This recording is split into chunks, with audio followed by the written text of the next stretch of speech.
আসসালামু আলাইকুম রহমতুল্লাহ। গতকালকে আমাদের শহীদুল ইসলাম কক্সবাজারই মানে কক্সবাজার তার বাসা, এবং আমাদের একজন মুকাল্লিদ ভাই শাকিরুল্লাহ আল আসাদের ভিতরে একটা ডিবেট হয়েছে। সেটা হচ্ছে 3 তালাক একত্রে দিলে 1 তালাক হবে নাকি 3 তালাক হবে। তো এটা নিয়ে মোটামুটি কথাবার্তা হয়েছে। প্রথম কথা হচ্ছে যে ইখতিলাফি মাসাইল, যে বিষয়ে উভয় পক্ষের অনেকগুলি দলিল আছে, এগুলি আসলে 2 ঘন্টার ডিবেটে বা 2 দিনের ডিবেটে কখনো চূড়ান্ত সমাধানে পৌঁছা সম্ভব নয়। এটার জন্য কমপক্ষে 15 দিন 20 দিন, মানে 15টা 20টা 30টা সেশন করা দরকার। তো এই অল্প সময়ে প্রচুর কথাবার্তা হয়েছে, প্রচুর দলিল দেওয়া হয়েছে, কিন্তু সেগুলি শোনার পর বেশ কিছু দর্শক, আমাদের ফেলনিস্টে কিছু ভাই, তারা বিষয়টি তাদের কাছে একটু অস্পষ্ট থেকে গিয়েছে। তো পুরো ডিবেটটা আমি এখনও দেখি নাই, আমি জানি না পুরো ডিবেটে কে কী দলিল দিয়েছেন। কিছু কিছু অংশ আমি দেখেছি। আর শাকিরুল্লাহ আসাদের যেটু কথা শুনলাম, যে মনে হচ্ছে অল্প টাইমে অনেক কথা তিনি বলে ফেলেছেন, অনেক প্রশ্ন করতেছেন, অনেক কথা বলতেছেন। তো এগুলো আসলে ওই অত অল্প সময়ে সব জবাব দেওয়া হয়তো শহীদুল ভাইয়ের পক্ষে সম্ভব হয়নি, এবং অল্প সময়টা সম্ভবও না। আর শহীদুল ভাইকে দেখলাম কিছু মৌলিক পয়েন্টে কথাবার্তা বলতে। যাই হোক, দুজনকেই মোবারকবাদ জানাই যে দুজনেই তাদের নিজের মতের পক্ষে দলিল হিসেবে যে যেটুকু পেরেছেন সেটা তিনি আলোচনা করেছেন, এবং দুজনে গায়ের মোকাল্লিদ হয়ে গিয়েছেন। অর্থাৎ এখানে মোকাল্লিদ কেউ ছিল না। শাকিরুল্লাহ আসাদ যতদূর জানি উনি হানাফি মাযহাবের, মাঝে মধ্যে কমেন্ট করে আমার ইয়াতে আসে। তো এই আল্লাহর বান্দা মোকাল্লিদের তাকলিদের খোলস ছেড়ে গায়ের মোকাল্লিদ হয়ে গেছিলেন ডিবেটে আর কি। তো এটা একটা ভালো জিনিস যে ইনশাল্লাহ আল্লাহ তাকে গায়ের মোকাল্লিদ, ইমাম আবু হানিফা রহিমাল্লাহ যেরকম গায়ের মোকাল্লিদ ছিলেন, তাকেও আল্লাহ তাআলা গায়ের মোকাল্লিদ হিসেবে কবুল করুন, আমিন।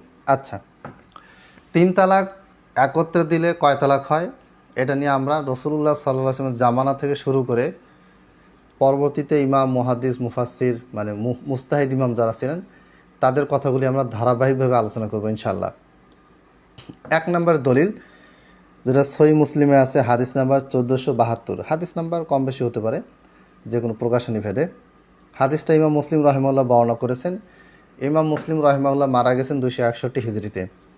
হাদিসটি বর্ণনা করেছেন ইবনে আব্বাস রাদিয়াল্লাহু তাআলা আনহু। তিনি বলেছেন, কানাত তালাকু আলা আহদি রাসূলিল্লাহি সাল্লাল্লাহু আলাইহি ওয়াসাল্লাম ওয়া আবি বকরিন ওয়া সানাতাইনি মিন খিলাফাতি উমর তালাকু সালাসি ওয়াহিদা। فقال عمر بن الخطاب إن الناس قد استعجلوا في أمر قد كانت لهم فيه أنا فلو أمضيناه عليهم فأمضاه عليهم। আচ্ছা, এখানে যে অংশটা আমাদেরকে মনে রাখতে হবে সেটা হচ্ছে যে কানাত তালাকু আলা আহদি রাসূলিল্লাহি সাল্লাল্লাহু আলাইহি ওয়াসাল্লাম, আল্লাহ রসুল সাল্লাল্লাহু আলাইহি ওয়াসাল্লামের জামানায় এই 3 তালাককে 1 তালাক গণ্য করা হতো। কেউ যদি 3 তালাক দিয়ে দিত, তাহলে আল্লাহ নবী সাল্লাল্লাহু আলাইহি ওয়াসাল্লাম এটাকে 1 তালাকই গণ্য করতেন, 3 তালাক গণ্য করতেন না, বা দ্বিতীয় তালাক গণ্য করতেন না।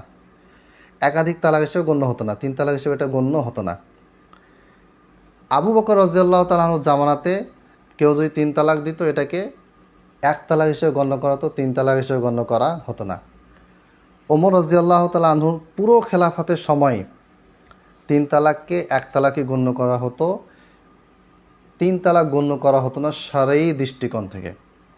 তবে সিয়াসি রাজনৈতিক কারণে ওমর রাদিয়াল্লাহু তাআলা আনহু প্রথম 2 বছর পার হওয়ার পরে মানুষের ভিতরে কথায় কথায় ব্যাপকভাবে 100 তালাক, 99 তালাক, 1000 তালাক, উঠতে বসতে তালাক দেওয়ার প্রবণতা যখন বেড়ে গেল, তখন তিনি রাজনৈতিকভাবে সরকারিভাবে আইন জারি করলেন যে 3 তালাক দিলে এটা 3 তালাকই হয়ে যাবে।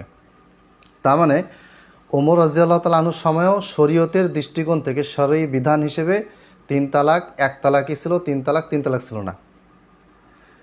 আর প্রথম 2 বছর তো তিনি সিয়াসি বা রাজনৈতিক কারণে 3 তালাককে 3 তালাক ফতোয়া দেওয়াটাও তিনি কি করেন নাই, এই বিধানটাও তিনি জারি করেন নাই। তাহলে 1 নম্বর কথা হচ্ছে, আল্লাহ রসুল সাল্লাল্লাহু আলাইহি ওয়াসাল্লামের জামানায় 3 তালাক 1 তালাক গণ্য হতো। এর বিপক্ষে একটা জয়ীফ হাদিসও নাই, জাল হাদিসও নাই, যে হাদিসে বলা হয়েছে যে আল্লাহ নবী সাল্লাল্লাহু আলাইহি ওয়াসাল্লামের জামানায় 3 তালাককে 3 তালাক গণ্য করা হতো। 2 নম্বর, আবু বকর রাদিয়াল্লাহু তাআলা আনহু উম্মতের সর্বশ্রেষ্ঠ মানুষ, আল্লাহ রসুল সাল্লাল্লাহু আলাইহি ওয়াসাল্লাম সর্বশ্রেষ্ঠ উম্মত বলে যাকে উল্লেখ করেছেন, যাকে শিয়ারা প্রচুর গালিগালাজ করে, নাউজুবিল্লাহ। আবু বকর রাদিয়াল্লাহু তাআলা আনহুর সময়ও 3 তালাককে 1 তালাক গণ্য করা হতো। ওমর রাদিয়াল্লাহু তাআলা আনহুর সময় 3 তালাককে 1 তালাক গণ্য করা হতো তার শাসন আমলে প্রথম 2 বছর। বাকি বছরগুলিতে 3 তালাককে 3 তালাক গণ্য করা হতো শরীয়তি শরীয়তের দৃষ্টিকোণ থেকে নয়, রাজনৈতিক দৃষ্টিকোণ থেকে তিন তালাক হিসেবে একটা ফরমান জারি করা হয়েছে রাষ্ট্রীয়ভাবে, যে এখন থেকে তিন তালাক দিলে তিন তালাকই গণ্য হবে। এটা ওমর রাদিয়াল্লাহু আনহুর ইজতিহাদ ছিল। তো আমি আপনাদের কাছে জানতে চাই যে শরীয়তের দৃষ্টিকোণ থেকে তিন তালাক একবারে দিলে তিন তালাক হিসেবে গণ্য হবে, এইরকম কি কোনো ফতোয়া ওমর রাদিয়াল্লাহু আনহু দিয়েছেন? দেন নাই। তাহলে আমরা বুঝতে পারতেছি আল্লাহ নবী সাল্লাল্লাহু আলাইহি ওয়াসাল্লামের যুগে এক তালাক ছিল, তিন তালাক দিলে এক তালাক হতো। আবু বকরের যুগেও তিন তালাক এক তালাক হিসেবে গণ্য হতো, এবং এখানে কোনো দ্বিমত, কোনো হয়নি, এক কথা এজমা ছিল।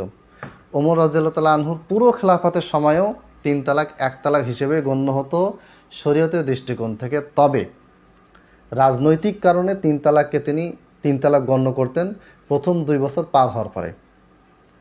তা প্রথম 2 বছর এটা তিন তালাককে এক তালাকই গণ্য করা হতো। এখন যেই বিষয়টা রাসূলুল্লাহ সাল্লাল্লাহু আলাইহি ওয়াসাল্লামের সময় একরকম ছিল, আবু বকরের সময় একরকম ছিল, ওমরের সময়ও একই রকম ছিল, কিন্তু রাজনৈতিক কারণে, পরিস্থিতি পরিবর্তন হওয়ার কারণে একটু ভিন্ন বিধান, রাজনৈতিকভাবে একটা বিধান আনা হয়েছিল। সেই বিষয়ে আমাদের কি করা উচিত?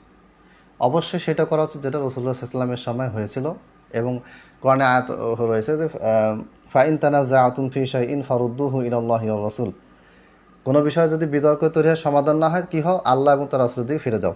তাহলে আমরা রাসূলুল্লাহ সাল্লাল্লাহু আলাইহি ওয়াসাল্লামের জামানায় যদি ফিরে যাই, তাহলে তিন তালাককে এক তালাকই গণ্য করতে হবে, তিন তালাককে তিন তালাক গণ্য করা যাবে না।